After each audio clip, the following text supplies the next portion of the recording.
We're back, baby.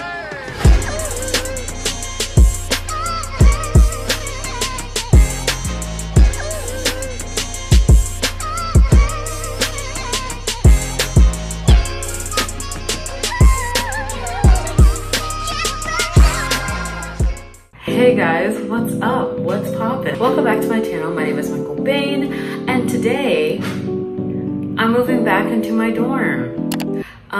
Why do I look like a Cocker Spaniel? That ain't the vibe today.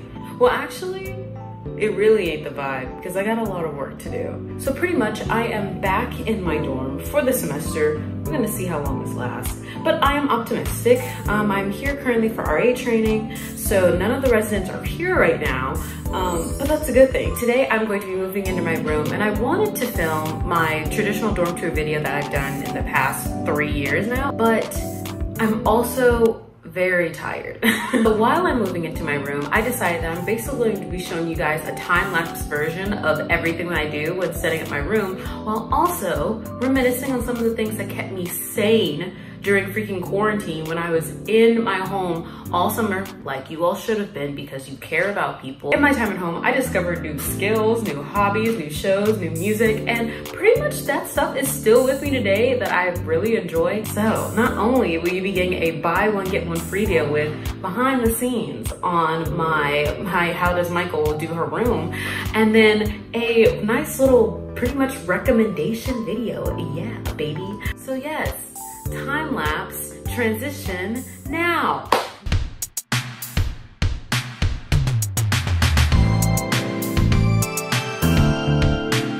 Hello and welcome to Voiceover Mykal. Yeah, woo, awesome, so cool, technology. So my first category for things that literally saved me when it came to quarantine, of course, it's the music.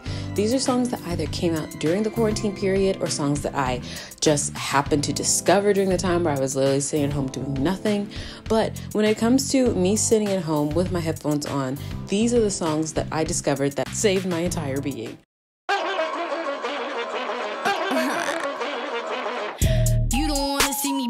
So Daisy by Ashnikko came out, I remember distinctly during quarantine, and she just put out a music video, I think today. I love Ashnikko. Everything that she has ever put out, I have always loved her entire discography. She has no skips for me. I think there's maybe one song that I'm like, meh, I don't play it all the time. But all of her songs are just make me feel like super, super tough and like super big muscly Mykal. And like I can take down anybody, even though I'm like 5'3". It makes me feel like super strong and cool. And I love her music because she just gives zero shits. Gonna make you feel like this.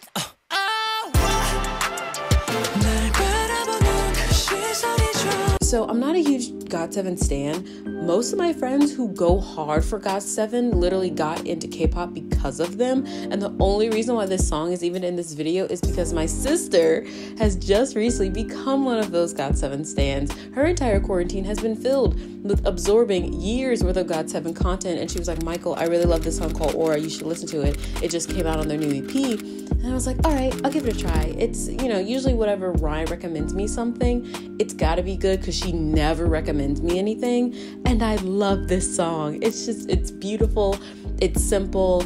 It is such good replay quality that I can listen to it over and over again and still not feel like I'm beating it into the ground. I am terrible at listening at songs like 5, 6, 7 times a day, and I'll listen to it so much to where I'll get tired of it. So I know I have a good song when I have to stop myself and put myself on a limit when it comes to music. So I'm only allowed myself once a day to listen to Aura by GOT7.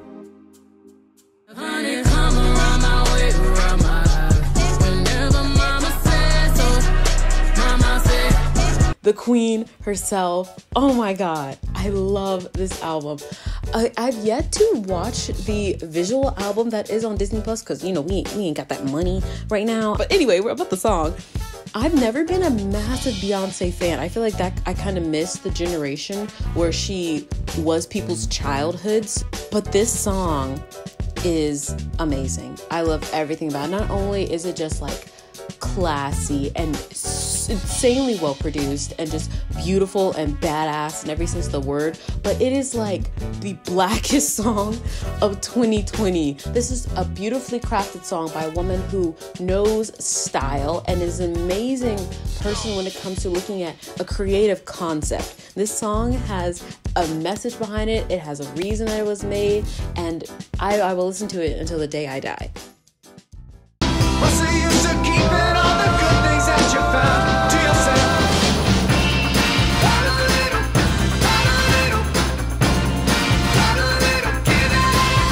So I actually heard this song when I was watching a video essay about Gaultier and kind of like where he went. I know we all remember his massive hit that happened maybe 5 or so years ago, but this song is just like, it feels happy and it feels very throwback-ish, and it's a song that I felt like I needed in this time where the world is just collapsing. It is just like, hey, learn to be a good person, learn to just support each other, learn to accept each other, and it just makes me feel happy. And yeah, sometimes we just need songs that just make us feel good. 잊어보려고 해도 난 못해 괜찮을 거라는 네 말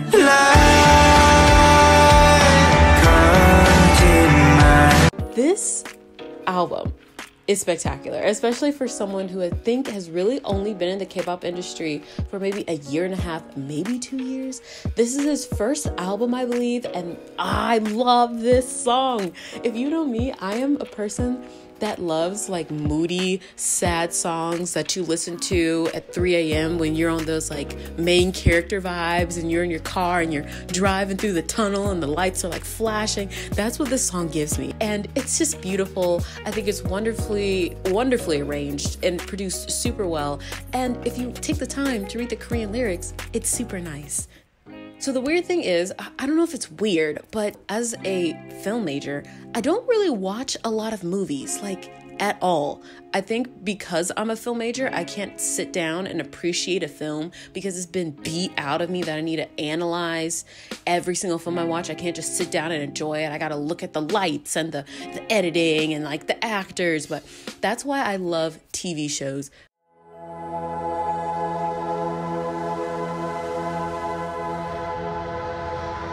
Everyone's a mystery in a way.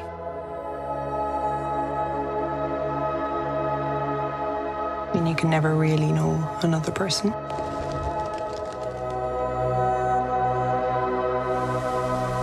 Do you actually think that though?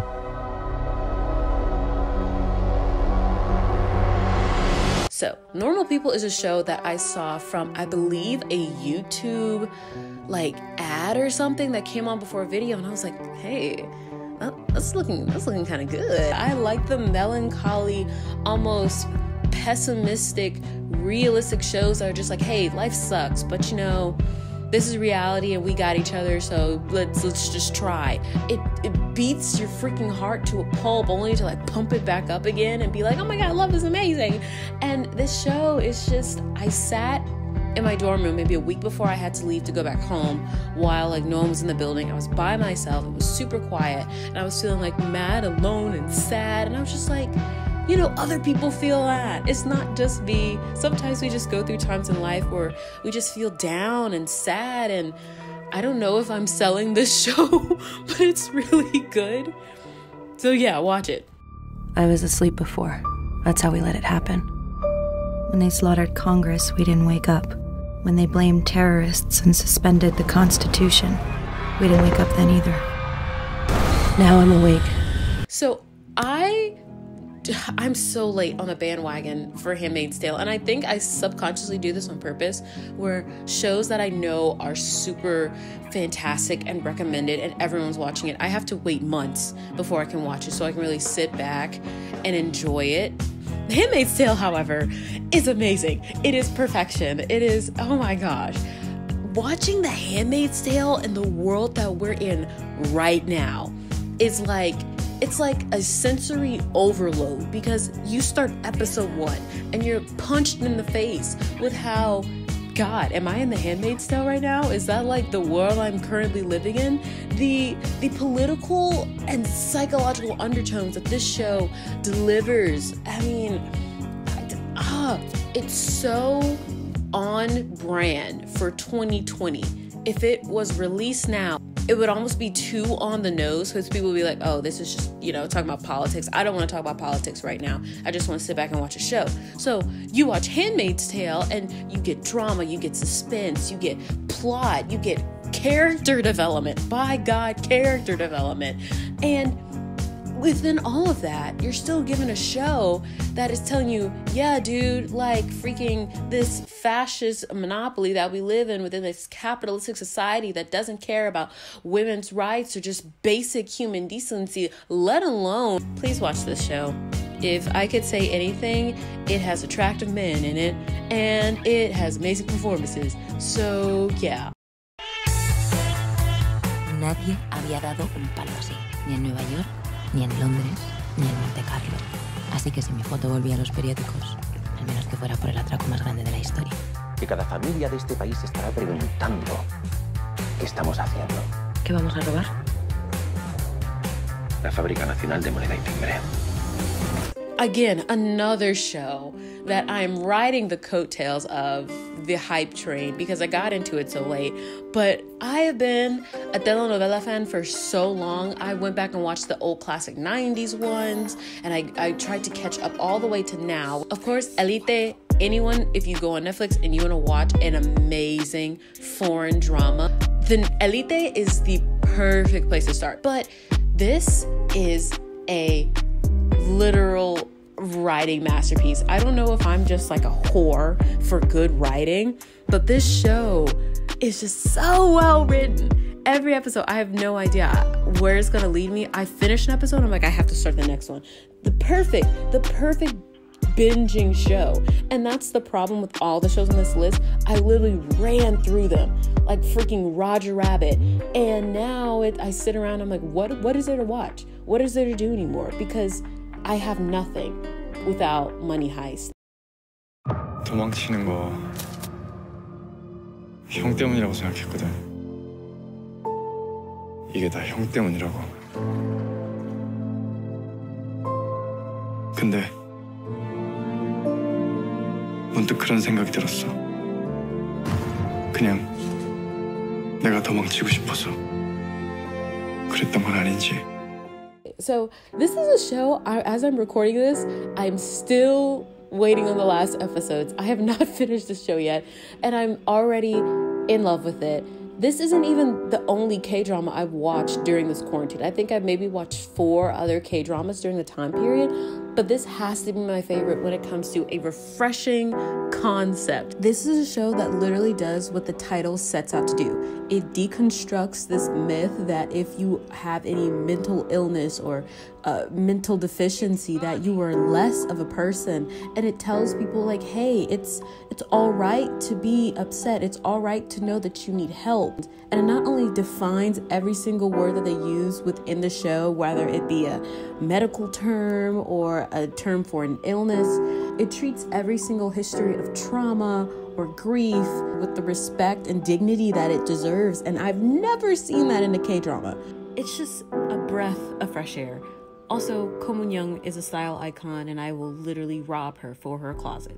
恋人たちの間にも明確な力関係が存在する。